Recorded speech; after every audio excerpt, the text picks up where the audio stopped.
नमस्कार कांदा उत्पादक शेतकऱ्यांनो, मी सचिन पवार, हरित पाने ॲग्रो ऑर्गॅनिक्स व मायक्रोबॅक्स. मायक्रोबॅक्स इंडिया लिमिटेड जी भारतातील अग्रगण्य कंपनी आहे, जी प्रोबायोटिक्स कन्सेप्टवरती आधारित बायो फर्टिलायझर्स आणि बायो पेस्टिसाइड्स म्हणजे जीवाणू खते व जीवाणू बुरशीनाशक, जैविक बुरशीनाशके व जैविक कीटकनाशक बनवणारी कंपनी आहे.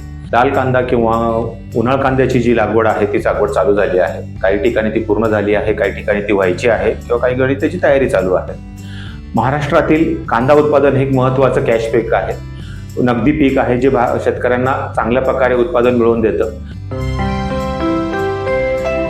आणि हे मिळत असताना तीन गोष्टी महत्त्वाच्या असतात. त्यामध्ये पीक पोषण, पीक संरक्षण आणि टिकवण क्षमता, या तिन्ही गोष्टी जिथे लागू होतात, ज्या गोष्टीची पूर्तता करायची असते, त्यासाठी जे महत्त्वाचं उत्पादन मायक्रोबॅक्सने उत्पादन अवेलेबल करून दिलं आहे ते म्हणजे ओनियन किट किंवा मायक्रोबॅक्स कांदा किट. यामध्ये 4 विविध प्रकारच्या जीवाणूंचा समूह एकत्र दिलेला आहे, 4 उत्पादनांचा समूह एकत्र दिलेला आहे. ज्या चारही उत्पादन एकत्रितरित्या आपलं जे ध्येय आहे कांदा पिकाचं, ते म्हणजे पीक संरक्षण, पीक पोषण आणि टिकवण क्षमता, हे पूर्ण करण्यासाठी परिपूर्ण असं एक किट आहे, जे शेतकऱ्यांनी सुरुवातीच्या काळात वापरलं जावं, जेणेकरून लागवडीपासून 10 दिवसापासून ते 50 दिवसापर्यंत लागवडीत जर वापरलं गेलं तर या तिन्ही गोष्टी ज्या आपल्याला गरजेच्या आहेत कांदा उत्पादनासाठी त्या पूर्ण होतात. त्यामध्ये जे दिलेल्या 4 विविध प्रकारचे जीवाणू आहेत, त्यामध्ये सर्वप्रथम येतो तो नायट्रोजन फिक्सिंग बॅक्टेरिया, ॲझोटोबॅक्टर याच्यामध्ये आहे.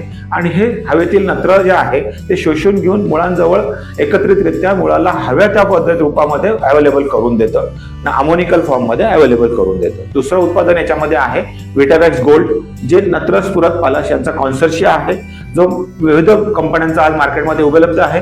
परंतु याच्यात आणि त्यात जो फरक आहे तो मी जो प्रकर्षाने तुम्हाला सांगू इच्छितो ते म्हणजे यामध्ये असलेले मायक्रोबियल ब्रॉथ, म्हणजे मायक्रोबियल ब्रॉथ मध्ये असणारे विविध एन्झाईम्स, व्हिटॅमिन्स, ऑक्झिन्स किंवा जिब्रेलिन्स अशा विविध संजीवकांचा एकत्रित समूह आहे, जेणेकरून हा मुळी किंवा पांढरी मुळी आपण जिला म्हणतो त्याच्या वाढीसाठी आणि तिच्या आयुष्यासाठी काम करत असतो. ज्या पांढऱ्या मुळीचं महत्त्व कांद्या पिकामध्ये खूप जास्त आहे. जेवढे चांगले पांढरी मुळी तेवढे चांगले उत्पादन किंवा तितकं जास्त उत्पादन किंवा तितकं चांगल्या क्वालिटीचं उत्पादन असं मानलं जातं. किंवा ज्याच्यात जास्त पांढरी मुळी, त्या पांढऱ्या मुळी जितके जास्त त्या जास्तीत जास्त पोषण अन्न शोषून घेण्याचं काम करतात व झाडाला पोषण देण्याचं काम करत असतात. तिसरं जे उत्पादन याच्यातलं आहे ते म्हणजे मायक्रोफॅक्स जे आहे ते PSB याच्यात आहे, फॉस्फरस सोल्युलायझिंग बॅक्टेरिया किंवा स्फुरद विरघळणारे जीवाणू. याच्यामध्ये 200 कोटी जीवाणू पर ग्रॅम मध्ये आहे.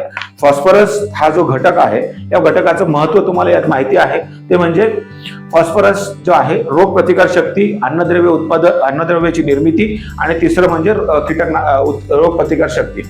तर जी रोग प्रतिकार शक्ती सुरुवातीच्या अवस्थेत जिथे कांदा पिकावरती डावणी रोगाचा प्रादुर्भाव होतो, तो बऱ्याच अंशी हा फॉस्फरसच्या कमतरतेमुळे येतो.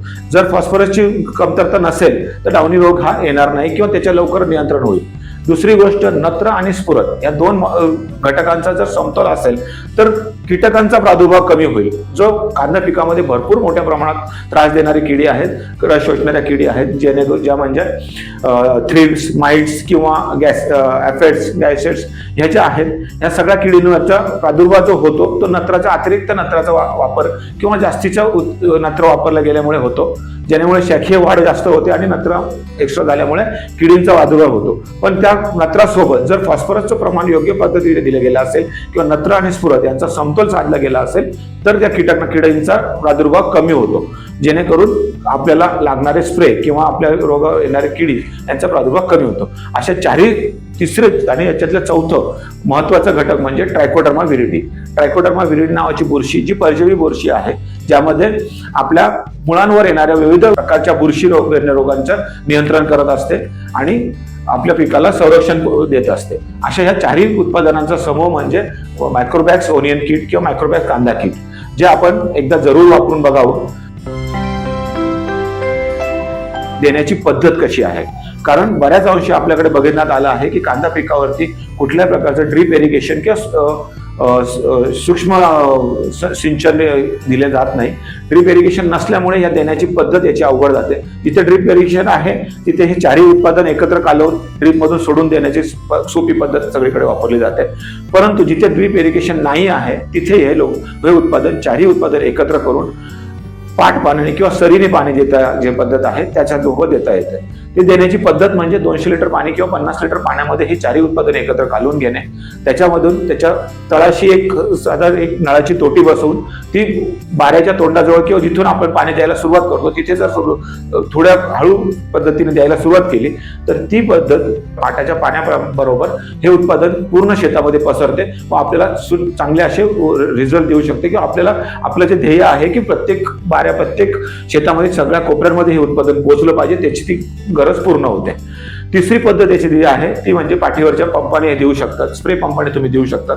तसं त्याचं 200 लिटर किंवा 400 लिटर आवश्यकतेनुसार पाणी घेऊन त्याच्या चारही उत्पादन एकत्र करून पाठ पाण्याने याच्या जमिनीवरती स्प्रे करू शकतात.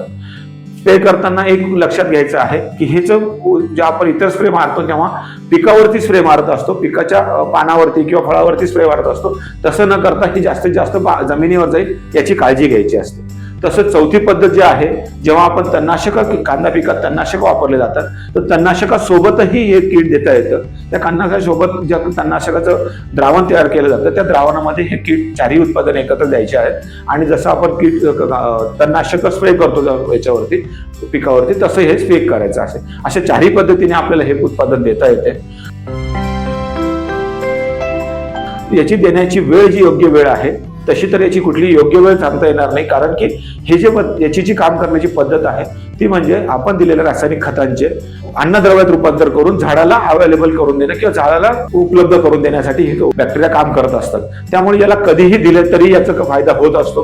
पण देत असताना हे जर कुठल्याही पिकाच्या सुरुवातीच्या अवस्थेत दिलं गेलं तर याची गरज जी याची नत्र आणि स्फुरणाची गरज आहे ती पूर्ण भागवते. म्हणजे आपल्याला सुरुवातीच्या काळामध्ये जेव्हा रिप्लांटेशन होईल त्याच्यानंतर 10 ते 50 दिवसापर्यंत जर हे किट दिलं गेलं तर याचे परिणाम खूप चांगले बघण्यात आले आहेत. त्यामुळे याची देण्याची पद्धत आपल्याला लक्षात आली असेल, याची वेळ लक्षात आली असेल आणि याने देण्याचे जे काही प्रमाण आहे ते एकरी 1 किलो किट हे द्यावं लागतं. एकरी 1 किट आपल्या 1 एकर कांद्यासाठी सफिशियंट आहे किंवा पुरेपूर फायदा होतो याच्याने. असे हे परिपूर्ण असं किट जे कांद्याची पोषण, संरक्षण आणि टिकवण क्षमता या तिन्ही गोष्टींना पूर्ण करून या तिन्ही गरजा पूर्ण करून शेतकऱ्याचं उत्पादन आणि शेतकऱ्याचं नफा वाढवण्याचं काम करतं.